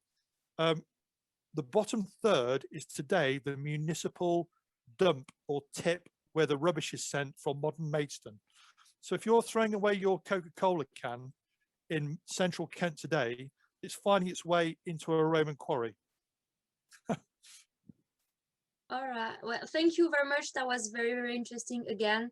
I think we're going to go for the next lecture with Marco VASILE. And I'm sorry for the people who ask questions, but we don't have time anymore to answer them. But don't hesitate to message Simon if you want to ask your question to him. And I'll leave the floor to Angelo and Marco now. Hello, everybody. Hello. I'm just going to introduce Marco. I'm just going to take a couple of minutes. Marco VASILE is graduated in physics and philosophy. His research field in philosophy regards the negation of logic and the philosophic thought of ancient people. His main interest is ancient Greece and its relationship with the Western modern civilization. He has written a number of scientific papers regarding the negation of logic and monuments of ancient Greece. He has been working at the Archaeological Park of Paestum for more than 10 years in the field of hospitality, communication, and didactic. I want to thank you, Marco, for being here. I want to thank the Archaeological Park of Paestum for accepting this invite. I want to thank also Maria Boffa, who I understand that she has been working with Mark on this presentation. I'm just going to hand over to you, Marco. Hello, everybody. Thank you, Angelo, for your introduction. Yes, now we are Parco Archeologico di Paestum and Velia since February of last year. So we have incorporated also Velia, that is 40 kilometers south of Paestum. Yes, I'm very honored to be here tonight with you. Before starting my presentation, let me say that in such a critical period for all the museums and archaeological area and sites, this is an important occasion for us to preserve the contact with the public and the cultural operators. So we in Paestum are very grateful with you, with all the organizers of this beautiful event. And my presentation will focus mainly on the early phases of the Romanization of the city. That was an important step to the constitution of the Roman world in Campania region. Now I share my presentation. Okay. Do you see it? Yes. Yes. From time to time, I will introduce some videos we shot in Paestum. Some technical operations are required to me, so let's hope the gods of technology will help me. I will start by introducing the geographical location of the site, because in some way it contains all the historical destiny of the ancient city. Yes. This is Poseidonia Paestum. Here, a Greek colony was founded in 600 BC by Greek settlers, and the territory of Poseidonia went from the south, from Agropoli, probably Acropolis, probably this place played some role in the Greek foundation of the city, to the north, where there is the river Sele, Silaris in the ancient sources. So the geographical position of Paestum was very attractive and very strategic, because it is very close to the ocean, to the sea. It is protected by the mountain from north, and it is in a fertile land crossed by an important river. This is the beautiful air view of Paestum, where you can see the ancient walls. This is the most, I think, the best preserved ancient walls in Magna Graecia in Italy. You see the Temple of Athena here, the northern sanctuary, and the southern sanctuary here with the two temples, Temple of Neptune and Temple of Hera, the Basilica. In the middle, there was, in the Greek time, an enormous agora. Exactly here, the Romans created their own Roman Forum. And my presentation will focus mainly on this area, because a lot of very interesting political and also urban phenomena happened just here. This is an area view of Paestum. They are the two temples of the southern sanctuary, Temple of Neptune and Basilica. They are what you see here are all Roman remains of houses. The rectangular blocks, all the houses are arranged inside. What you see instead here, it's Agropoli, so the southern extremity of the territory, in some way controlled by Paestum. Now we pass to the ancient monuments of Paestum. They definitely are part of the European image, of the shared European image of antiquity, and they became very early in an European myth during the Grand Tour period. We will see something about this. Mostly, of course, the three Doric temples. This is the Temple of Neptune, the Basilica, Temple of Neptune from west, Temple of Neptune from southwest, the Basilica, Temple of Hera, the first stone temple built in Paestum, in the urban area of the city, the Basilica from west side. This is the beautiful Temple of Athena. It was built on an artificial little acropolis built by the Greeks, because Athena must be higher. She is the goddess of politics, strategy. This is a classical view of the Temple of Athena with the two pine trees and mountains. Also, the ancient walls of Paestum are part of the shared European image of antiquity. This is the east door, ancient door, Porta Sirena. The station, the trains, the railway station is just here. So this is a wonderful path for the visitors to come from the station of Paestum to the archaeological site. This is a beautiful shot I took some days ago when the spring was at its best. This is the southern sector of the ancient walls of Paestum, and these kind of trees are the kings during the spring in Paestum. And of course, even if it was discovered later, last but not least, the world famous Tomb of the Diver that was discovered in 1968, and now is part of the imaginary of Paestum, and probably the most important attraction in our National Museum. This is the diver. Some words, but very few words, are due on the discovering of Paestum. That happened from a cultural point of view, of course, during the Grand Tour period. This is a beautiful plate in Thomas Major's book, one of the first edition of the Paestum temples, published in London in 1768. This is a wonderful, I think, probably my favorite engraving from Giovanni Battista Piranesi. He was in Paestum in 1777, and the year after he died because he was very sick. But he did 21 engravings that are really masterpiece. This is the internal space of the Temple of Neptune with buffaloes. One interesting thing is that Giovanni Battista Piranesi was a great supporter of the Roman supremacy in the architecture. But anyway, he visited Paestum and he left some wonderful memories. Well, the rediscovering of Paestum happened in the first half of 18th century in the context of the Grand Tour, when all the European nations was dramatically increasing their interest for antiquity. It is impossible to underestimate the importance of Paestum and its Doric monuments and ancient monuments in creating a shared European feeling of our ancient past. The rediscovering of Paestum was a common European cultural enterprise. We are very proud for this, even if some individual contributions can be distinguished. Yes, I want to remember some persons. So Felice Gazzola was a military officer of the King of Naples, Charles, together with Jacques-Germain Soufflot, organized, that was an important architect, French architect, organized the first documented scientific expedition in Paestum in 1750. They collected some drawings of the temples that were published later, but we have some documents that some previous interest from British men is documented as well.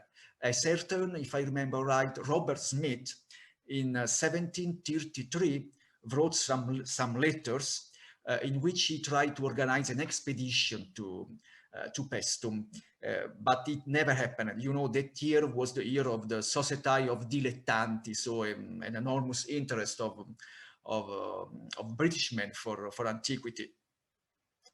This is Joachim Winckelmann. He was the first to publish a scientific description of the Paestum temples in 1762. I know, you know, he is one of the most important art historian in Europe. And this is the great British architect John Soane. He was in Paestum when he was very young, 26, in 1779. And he did a lot of things about Paestum. If you visit his museum, the John Soane Museum in London, there is an incredible archive about all the drawings of the Grand Tour period about Paestum. But during his famous lectures about the origin of stone architecture, he was strongly inspired by the Temple of Neptune. This is a Temple of Neptune in, in wooden. You can recognize the internal colonnades. According to him and other architectural theorists of that period, that circulating in that period, the original of architecture is connected with the wooden, and the temple, the Doric temples was the prototype in some way. Well, and the Romans, of course, yes, the Doric temples are definitely part of the collective image, our image of the European ancient past. But what modern archaeology brought to light, and what concretely visitors from Europe and all over the world experience in Paestum every day, are basically the remains of an ancient city that was deeply reshaped, and this is the target of my presentation, by the Romans, and remaining Roman up to the end of antiquity. The Romans created the conditions for the surviving of Paestum up to and beyond the end of antiquity. Now I want to see together with you very, very fast, of course, which was the background of the Roman Paestum, which kind of social and political situation the Romans met in Paestum when they founded the Latin colony of Paestum. Yes, the history of Paestum, anyone knows, can be traditionally scanned by three levels. Greek, Lucanian, Roman. The city was first Greek because it was founded by Greek settlers in 600 BC. The city was Lucanian later because the city was conquered by the Lucanians around 400 BC. The city was Roman because ancient sources like the Titus Livy and others say yes, a Latin colony was planted here in 273 BC by the Roman state, a little before the end of the wars against Pyrrhus. The wars against Pyrrhus, if I remember right, ended in 275. 2 years before, two Latin colonies were founded. One is that of Paestum, the other is that of Cosa in the northern region, in the central region of Italy. So our language speaks indifferently of a Greek Lucanian Roman period and of a Greek Lucanian Roman city, using the labels, so the labels Greek, Lucanian, Roman, both for the period and the city. But are these labels really able to grasp the historical reality? This is a problem. Actually, the political ruling class can change, but the aspect of the city can remain almost the same. And this is precisely the case of Paestum, because archaeology has shown us more and more during the last 40 years that the configuration of Paestum from a urban and from the organization of the public space in 273 BC was basically still Greek, because the Lucanians... All right. It's okay. The Lucanians didn't change the situation from the point of view of the organization of the city. So we cannot simply discard the three levels, but we can feel this problem. And there is a problem when we use indifferently for the period and for the city, the level of Greek rather than Lucanian or Roman. This is not an intellectual game, nothing to do with political correctness, etc. But this is simply the real voice of the past. Well, but who were the defeated? They were the Lucanians, this native population, an Italic population, defeated by the Romans during the wars against Pyrrhus. And now I will share a video with you. We will go into the storeroom. This is a magic place of Paestum Museum. And we have also opened it to the public, and we hope that it will be possible again in the future when the sanitary emergency will finish, we hope. So now I will share with you the video. Okay, enjoy it. Welcome to Paestum Museum Storeroom. We are here because we want to have a look of the social background before the foundation of the Latin colony in 273 BC. This is really a magic and hidden place where we preserve an immense quantity of items and artifacts, all coming from the territory of Paestum. Among these, especial importance must be attached to the collection of painted slabs with fresco technique, coming from ancient tombs of 4th century BC. They are so important for us because they constitute the most probative archaeological document of the arrival here in Paestum of new people, the Lucanians, when the city was still under the political rule of its founders, the Greeks. We don't know how the political change between the Greeks and the Lucanians happened, nor do we know how deep the break with the Greek past was. But what we certainly know is that the break with the funerary customs of the Lucanians was very dramatic, because the Lucanians, differently from the Greeks, loved to be buried in very magnificent tombs with a lot of funerary gifts inside. Most part of the Lucanian tombs are composed of 4 slabs with a double-pitched roof. This is a wonderful example. This is a tomb discovered in 1969 in Andruolo, that is a place outside the ancient walls. And on this slab, we can see a fighting between a female panther and a griffon, the fantastic animal. Near the end of the Lucanian period, some monumental tombs, very different from this, like a real chamber, were built. And they testify for us the social environment that the foundation of the Latin colony met here in Paestum. And they document also which was the social condition in that period. And now we will see one of the most representative among them. We are inside one of the most beautiful and representative Lucanian tombs of the typology of the chamber tomb. Probably it was built very few years before the foundation of the Latin colony, probably the end of 4th century BC, 300 BC probably. And on this side, we can see an horseman, maybe the dead, symbolizing the dead, who is coming back to his woman after the war. On the other side, we see a nice little dog on the back of a horse. The decorations are provided basically by pomegranates that symbolizes the very positive meanings, like prosperity, abundance, fertility. On the front side, that plays the prominent role in all the pictorial composition, we see an adult man, a bearded man, who is welcoming a young by shaking his right hand. Probably this scene is happening in the afterlife. This situation, also the clothing of the aristocrats, the social environment resembles a lot the Roman Società. And so all seems to say us something like the Romans were arriving, or Campania was already under the Romanization before the foundation of the Latin colony of Paestum. This would be a mistake, also because the conceptual model of Romanization is undergoing more and more critics by the scholars. Anyway, this is the social environment and the background that the Romans met here in Paestum when the foundation of the Latin colony happened. Okay, I come back to the presentation.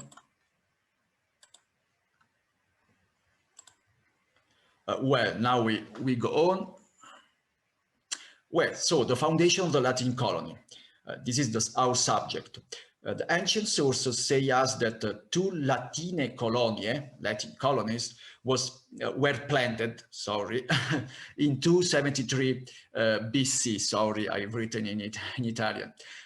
We have a beautiful statement from Titus Livius, even if, sorry, just this book, the 14th book of his histories went lost, but we have some summaries. Colonie deducte sunt Posidonia et Cosa, Cosa is the second Latin colony that was founded the same year. We don't have a detailed account about the foundation of the Latin colony of Paestum, neither of Cosa, but we can throw light by an analogy with other well-documented cases. So we have three questions to answer. Who were the colonists, how the colony was founded, and why? This is the most intriguing. Who were the colonists? So the coloni missi, this is a statement from Valerius Paterculus, another Roman historian. Rome sent Latin settlers, who knows how much, but how many, but an hypothesis can be done. We will see later. But what is exactly the meaning of Latin? Why we say Latin colony, Latin settlers? Well, Latin means enjoying the Latin rights. So there was no Roman citizenship for them, but an independent political community, so a city-state of individuals with some rights, the use, that granted a privileged relationship with Rome, whose supreme political authority was in several ways recognized. It is called Latin because this was the kind of rights enjoyed by the first colonies founded by Rome in Latium, the region of Rome, centuries before the foundation of Paestum. And the pre-existing people, this is another very delicate subject. Well, the answer lies necessarily between two extremes. Expulsion or incorporation into the Latin body, into the political body of the new Latin colony. Well, we have some archaeological evidences that this kind of answer can be in some way the right one, because we have some epigraphs with names of Lucanian people, with Lucanian names in their language. They spoke an Indo-European language, belonging to the Osco-Sabellic group. So we know the Latin language, and it's possible just to give some a foundation of this kind of answer. How the colony was founded, another very interesting subject. Well, the land was confiscated by the Roman state from the previous owners, so the Lucanians, we can say, and subdivided among the Latin colonists. The land was divided on the base of a grid of plots, of allotments, of parcels, each of which was assigned to an individual settler and his family. The territory of Paestum is about 3,000 hectares and 1 hectare for plot. Air photographs, sorry, I don't have with me. Air photographs taken by the Ellis in September 1943 revealed that 22 stripes of land divided in rectangular blocks. So this is not exactly a centuratio, that means a subdivision on the base of a square, but a division for per strigas, 4 stripes. And we have the demonstration is this. This is some drawings on the base of the air photographs I spoke before. We can count 22 stripes, and they are the divisions. Now they don't exist anymore because mechanical agricultural works have destroyed all these signs. But in 1943, they from an air view they appeared. But why the Colonia Latina was founded just in Paestum? This is the most intriguing question, as I said before. Did Rome want to permanently protect the territory fallen into her hands? Yes, this is a right answer, but we can go on. The foundation of the Latin colonies was generally speaking, part of a general strategy, that of the Romanization of Italy. And this is the problem in this concept, because this assumption has been for many years the standard doctrine due to Edward Salmon, the great British historian of Rome, but it is based on this conceptual model, on the model of the Romanization and of the Latin colonies as the real instrument of Romanization of Italy. This is a statement I took from the book of Salmon. But currently, the recent scholarship has deeply questioned this conceptual model, if not discarded, as an extreme simplification. So we cannot speak as Rome had in mind since the beginning, the Romanization of Italy, using the device of the foundation of Latin colonies. Well, this is finally a beautiful reconstruction of the ancient city in the Roman time.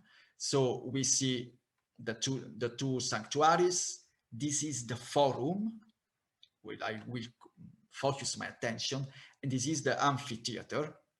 The supreme urgency for the new political body, for the Latin colonists in Paestum, was to create their own political public space. They do this altering the configuration of the Greek agora, of the public Greek space, this one, because they cut all this part outside and they created the public and civil space, the forum, only in the southernmost sector of the original Greek agora. Now we will share a video about this. Must do a... We are in the south.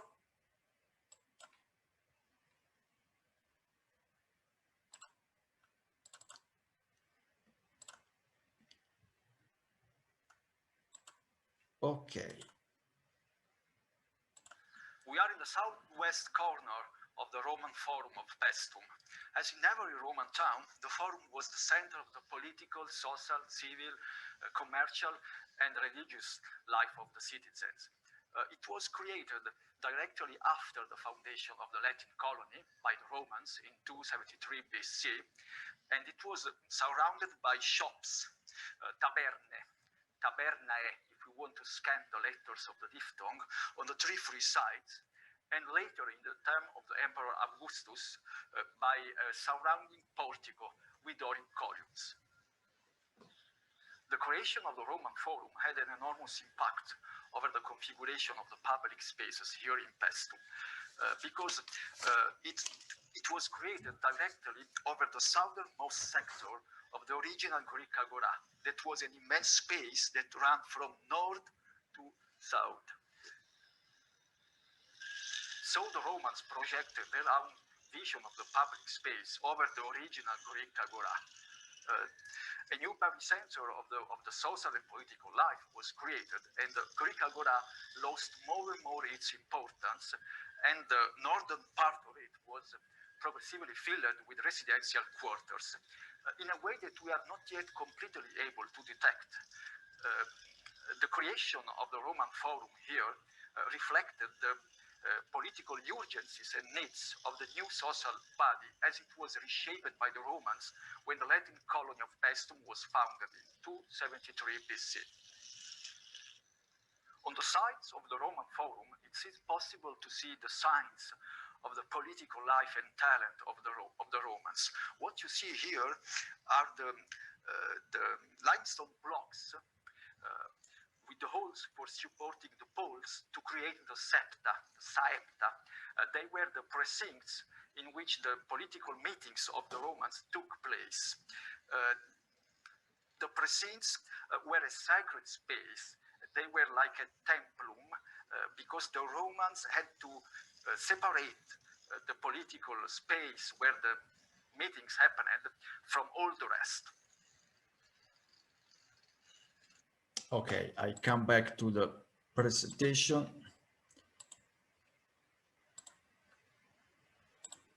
Yes, so now we will visit the Roman Basilica, this building, this rectangular building at the center of the southern side of the Forum. The Basilica, as you know, in the Roman time, I mean, was a multifunctional building, often used as a meeting hall. Now we will have a tour inside.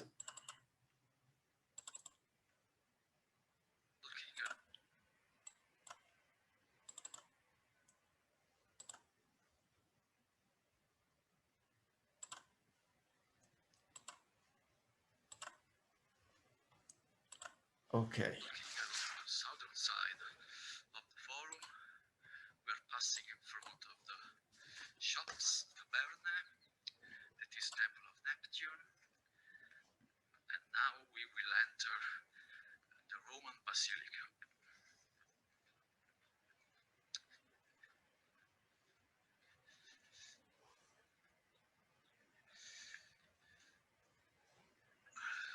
The Roman Basilica was reconstructed during the Imperial Age thanks to the financial help of a noble woman of Paestum.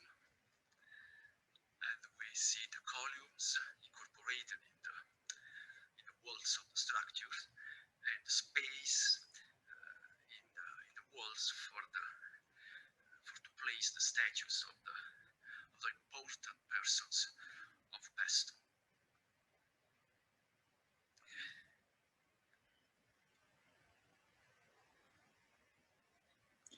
Okay, I come back to the presentation.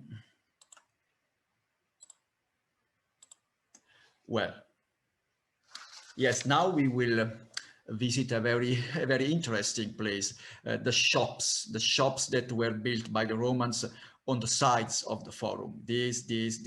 We will go to visit a shop on the west side of the Roman forum, and I will enjoy the video with you. We are at the end.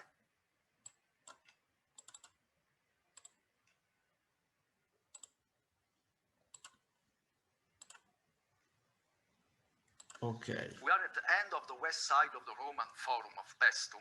A little further, there is the Compitum, that is the crossing between the two main road axes. We are here to pay a visit to this taberna, to this shop. This is a marble object, a torculum in Latin, that is a press, probably for oil, and it's still possible to see the spout and the channel.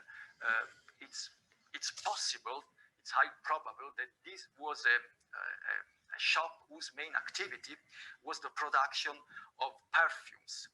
This interpretation would be really consistent because Paestum in antiquity was very famous for the production of, for the cultivation of roses.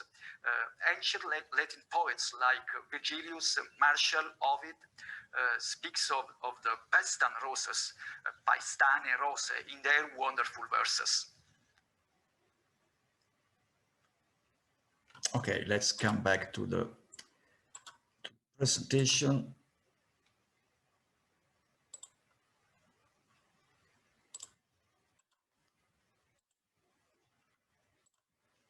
Okay.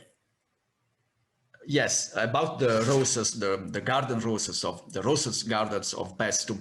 This is the Temple of Neptune, the front east.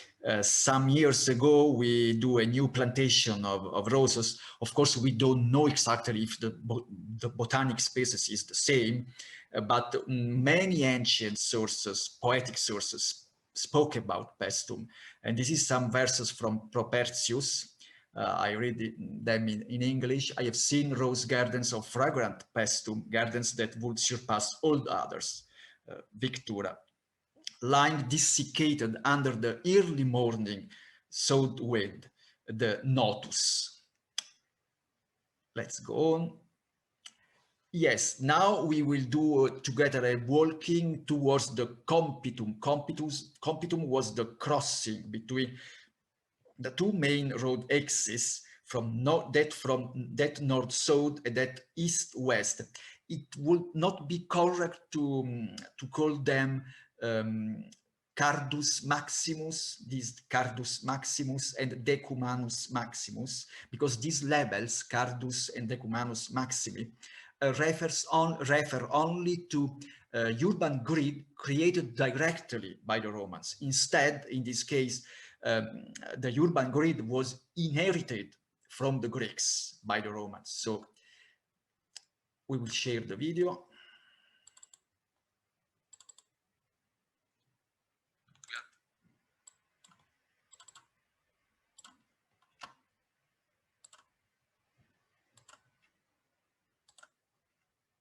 Okay. We are working on the south-north road axis towards north, and we are approaching the crossing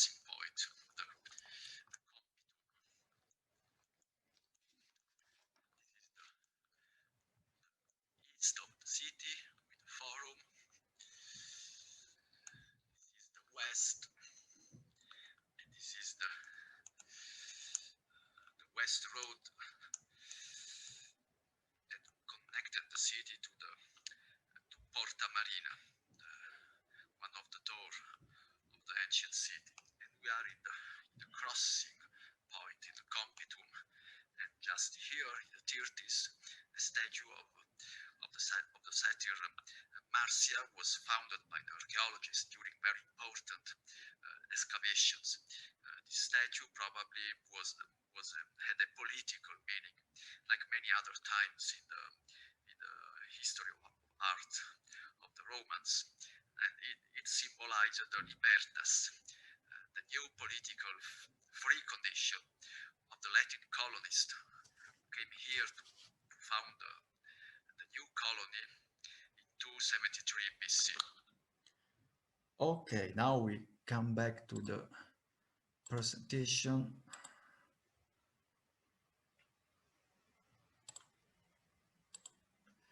Well, this is the beautiful shot taken in Paestum 27 March 1931, because just in this day, the statue of Marcias was brought to light. This is the statue of Marcias, the satyr. It is not a masterpiece of art, of course. It is divided in 5 pieces. But what is really interesting is the political meaning. Marcias in the mythology is a satyr who still musical instruments, the double reed pipes, the auloi, from the god Apollo. But in the Roman culture, it had a political meaning, because if you see here, you can recognize the ring, but not the chains of slavery. This is the symbol of the new political freedom of the colonists of Paestum. So it symbolizes the libertas of the colonists. Now we go on.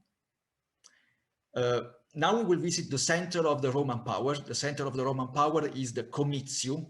We see here three very important political monuments. The Comitium, where the political meetings for the election of magistrates took place, at least in the early Republican era. The Curia, that is the building for the meeting of the Senate of Paestum, and this temple I will speak about. Now I share the video.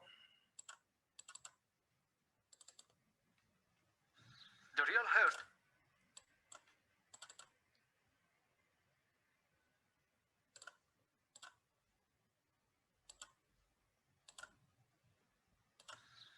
heart of the Roman Forum was located at the center of the northern side of the structure. And here, 2 very important political buildings were built. We are in the Comitium, that is the place where the political meetings for the elections of the magistrates took place. The Comitium is constituted of a circular cavea within a rectangular building, and behind it there is the Curia, the second political structure here in the center of the forum, where the meetings of the Senate of Paestum took place. The Comitium was really important in the early phases of the Republican life, because later its main function, the Comitia Curiata, lost progressively importance. Beside the west side of the Comitium, a new temple was built around 200 years BC. So very few years after the Great War against Hannibal, in which Paestum remained loyal to the Roman state. Livius says us that thanks to the help of Paestum and other 17 colonies, Latin colonies, the Roman state was able to preserve its imperium. We still don't fully understand the relationship between the Comitium and this temple, but it's sure that this temple was the first large-sized sacred building built by the Romans here after the foundation of the Latin colony. The temple is elevated on a high podium, and we can still recognize the columns.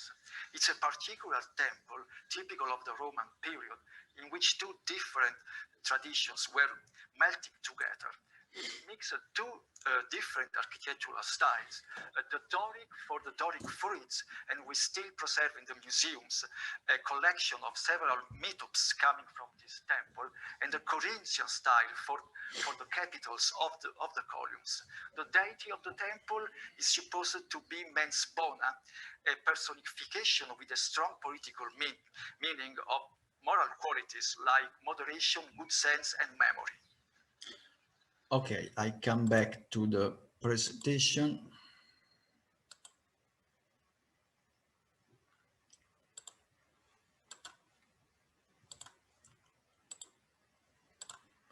Okay, this is the Temple of Mens Bona, a beautiful view from southwest with the remaining columns.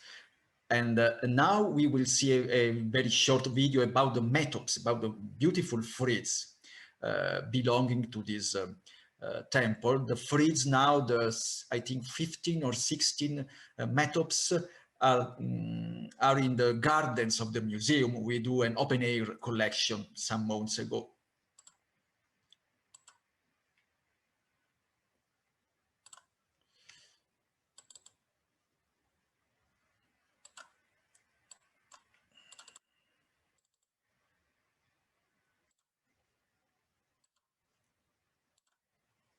Okay.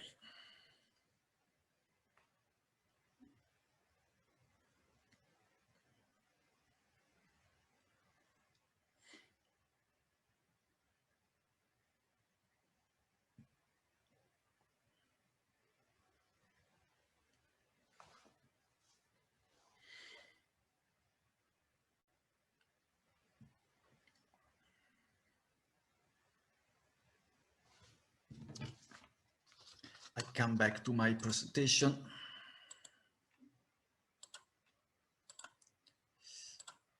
Okay, there are two wonderful statues of Livia, the wife of Emperor Augustus, and the Emperor Tiberius, but they are not in Paestum. They were founded in Paestum. They were brought to light in Paestum in 1860 around, but currently are in the Archaeological National Museum of Madrid.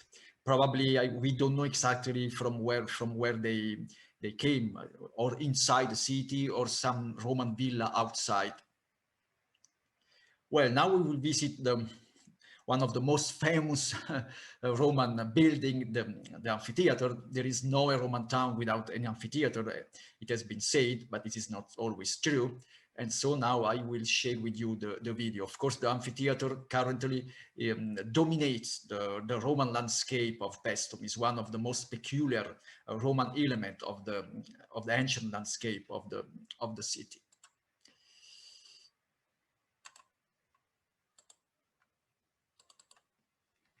In the Caesarean Hera,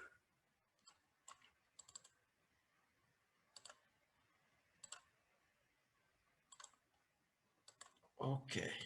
in the Caesarean Hera, so 1 century BC, an amphitheater was built in Paestum, where the spectacular took place. Now the amphitheater of Paestum is one of the most peculiar elements of the Roman landscape of the archaeological site. It is supposed that it was constructed in two different phases, and later the upper part, probably in wooden, in ligneiss, was added. The 1/3 of the amphitheater is currently under the level of the National Road, and we hope one day it will be possible to bring it to light. Okay, I come back to my presentation. And this is.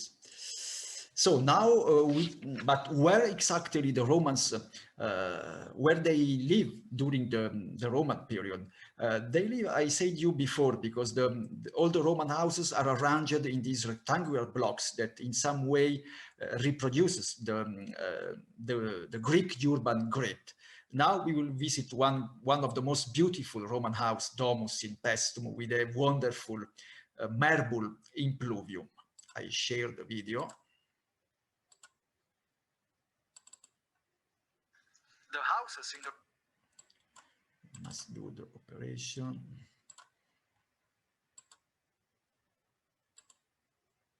Okay. The houses in the Roman period were arranged in rectangular blocks that basically respected the Greek urban grid. The layout of the houses was that typical of the Roman period, so well implemented in Pompeii. And now we are in the so-called house domus of the impluvium. We are in the atrium, and we can see a magnificent and very beautiful marble impluvium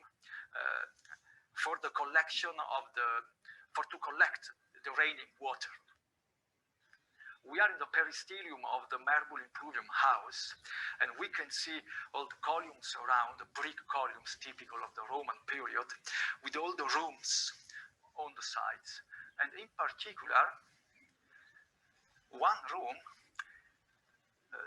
is very beautiful because of its mosaics with flowers and geometric patterns.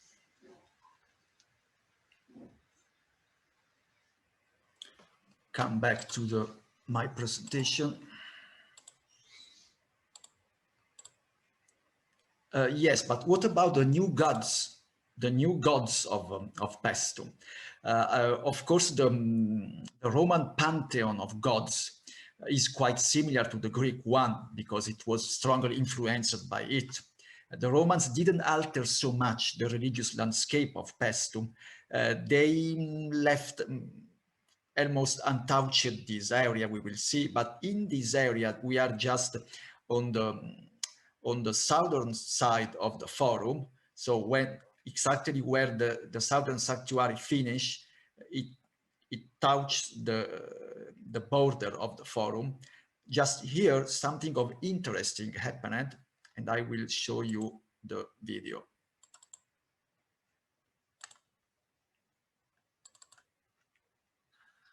As we know,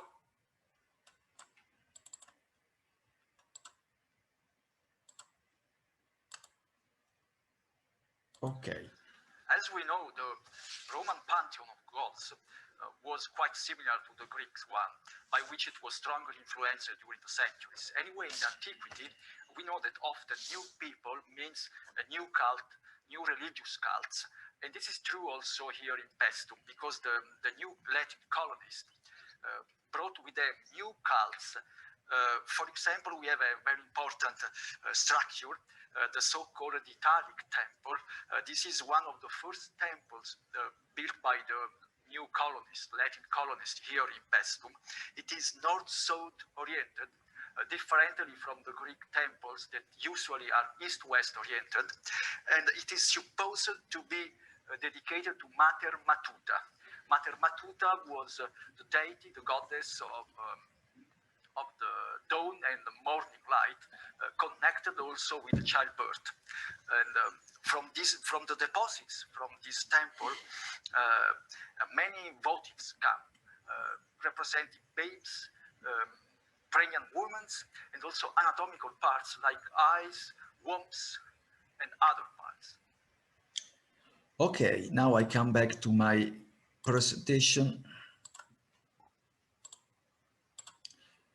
Well, what we saw before is exactly this structure, the Italic temple with the north-south orientation, while the Greek temples usually, not always, but really a lot of them are east-west oriented.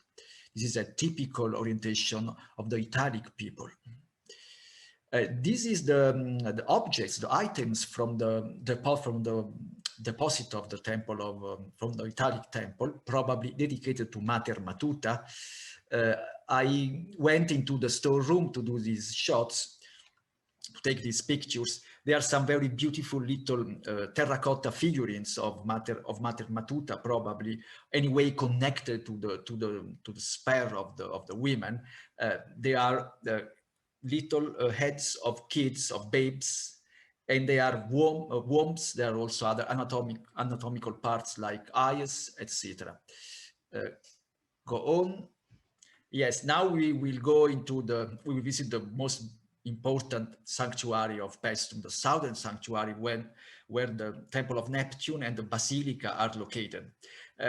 What about the ancient Greek god of Paestum? Of course, the Romans respected them. They continued to use the temples. They also restored them. But in this area, just in this crucial point, the altar that was the kernel, as we know, of the religious rituals of the ancients, the Romans changed something. I will show you.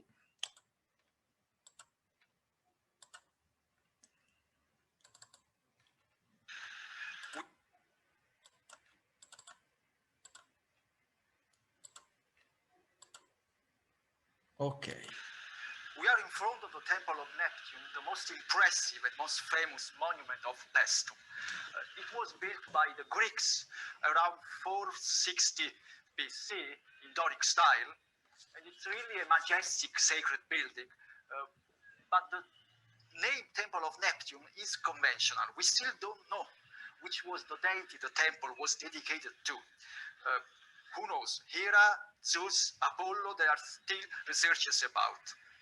The religious landscape of Paestum didn't change very much in the Roman period because the pantheon of the gods was quite similar. Anyway, the Romans continued to use the Temple of Neptune, and there are also signs that they restored it, but they didn't leave this area unaltered.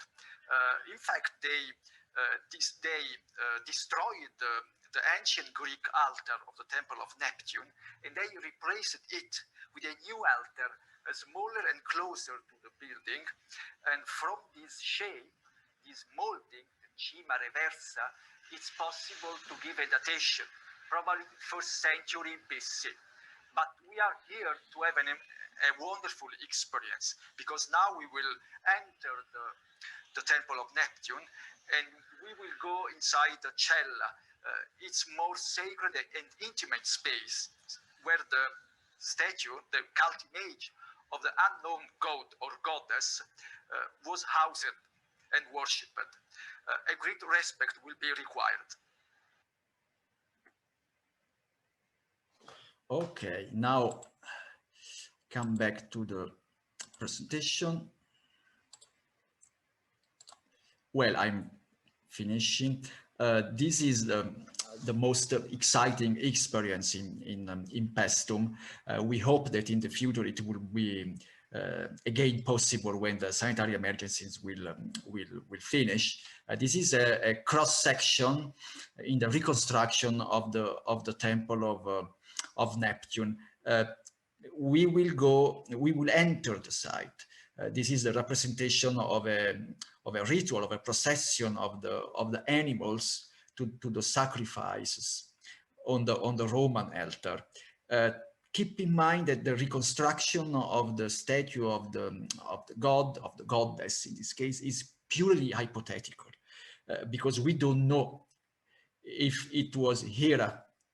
They have supposedly Hera here, but I said to you before, it's possible also Zeus or Apollo. It's still an enigma. Now I share the video. It's the last one.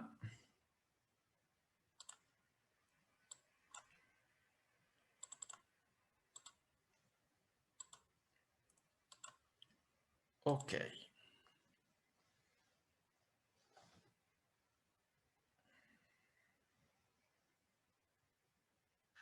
We are in the pronaos of the Temple of Neptune, and our intention is to pay a very respectful visit to the god of the temple that also the Romans worshipped during the Latin colony period. We do these steps, and now we are on the platform of the cella. If we count the number of blocks that compose the stripes of the platform, we recognize always 3 elements. 1, 2, 3, 1, 2, 3. But when we reach the fifth column of the internal space of the temple, something changed, because the number now is 2. This is the sign that this was the delimitation of the most sacred and intimate space. And it's highly probable that the statue of the unknown god was placed something like here, in this place. Probably the statue was here in the center of the end part of the cella, and her or his view was towards the altar for the sacrifices during the great festivals of the city. I come back to my presentation. This was the last video clip. Well, yes, exactly. This is a wonderful view of the Temple of Neptune from the top. It was an enormous excitation for me to go there 3 years ago when they were cleaning the temples from the grass. You can still recognize here. This is the internal space of the temple with the double orders of columns. Now we go on. This is my last slide. Well, this is the Temple of Neptune towards the mountain. Who knows? My hypothesis is that it is exactly oriented here. This is another subject. But I'm sorry. I want to read you this. Not able to read because of this statement from the great British scholar of John Davison Beazley, a scholar of Oxford. He was devoted to the study, as we know, and the classification of the ancient pottery makers, ancient pottery painters. But I think this statement is still valid. I think that this is this is what exactly antiquity can still teach us. The man and his style during the time as a sacred thing. And I want to finish so my presentation. Thank you for your interest.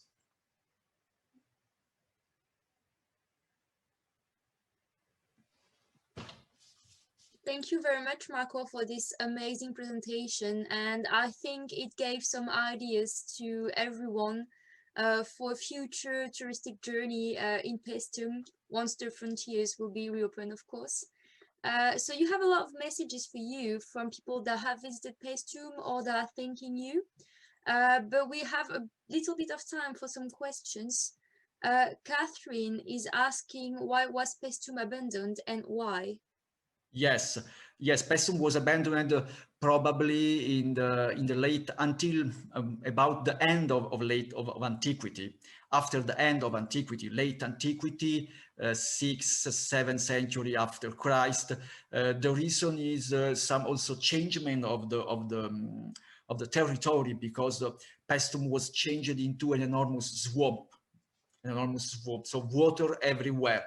So the people was forced to finally to leave the site and to build a new city over the mountains. This is Capaccio. It's possible to see from the temples towards east.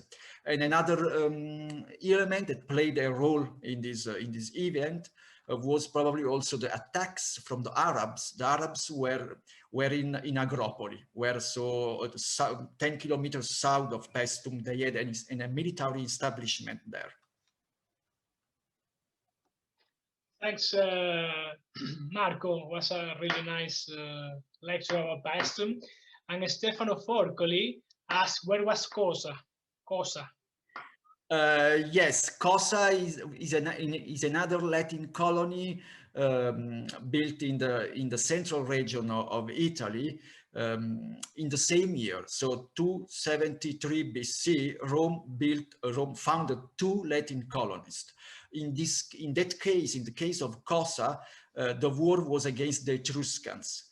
So they defeated the Etruscans and they founded the Latin colony of Cosa to protect that part of the territory. They defeated the Lucanians and they founded another Latin colony in the same year in Paestum. The difference is very interesting because differently from Cosa, Paestum was already a city. Was a Greek city. Instead, Cosa was built from nothing. Okay, thank you very much, Marco, for this.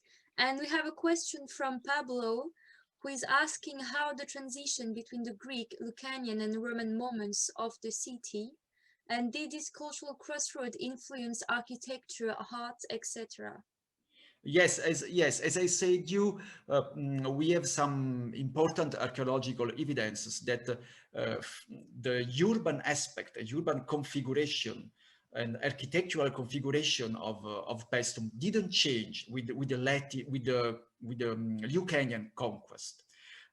So also the urban grid, the enormous agora. Think that the agora of Paestum was 10 hectares, so an enormous space between the two sanctuaries. The Lucanians didn't touch them. The changement happened with the Romans. Also, the temples were used by the Lucanians, also by the Romans. The Lucanians are quite invisible from an archaeological point of view. You don't see them in the city.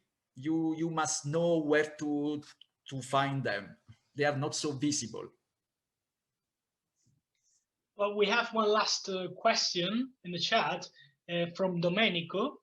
And he said, if the excavation of the area, some traces of Samnite settlement have been found in the layers, like in the site of Cumae, as the horses frescoes in one of the tombs showed have a lot of affinities with the famous Samnite tomb of Nola. Yes, this is a very important question. And this is the problem. This is a conceptual problem, because if you use the conceptual model of Romanization, you could explain all. You could say in that period there was a Romanization, so all the cultural elements are quite similar. This is not the right answer. Anyway, of course, there is some connection between the Lucanians and the Samnites. The Samnites conquered several Greek colonies also in that area, and Cuma was one of the first. Cuma probably was conquered by them in 420, so 20 years before the Lucanian conquest of Paestum. But when I say Lucanian conquest, it's a problem, because we can say this only because of the funeral artifacts, as I said you before. That is the break between the Greeks and the Lucanians, the tombs. Great question. More questions? Not at the moment. Not Not at the moment. Exactly.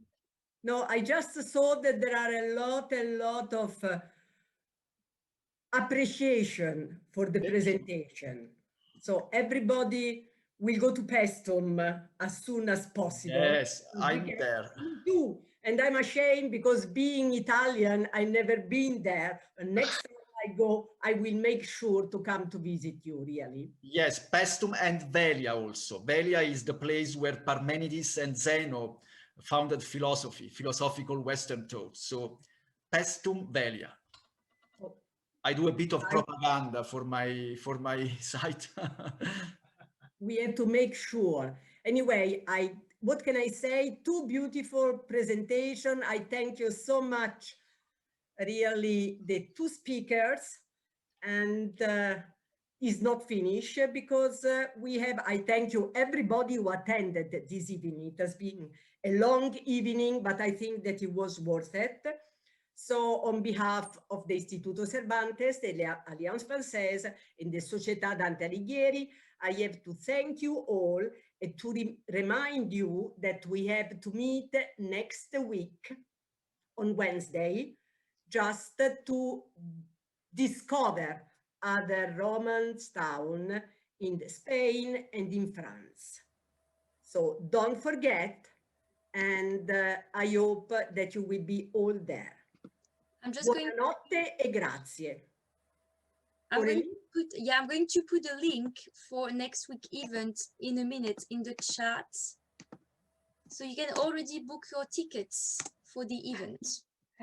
And we hope to see you next week as well. Yes. See you.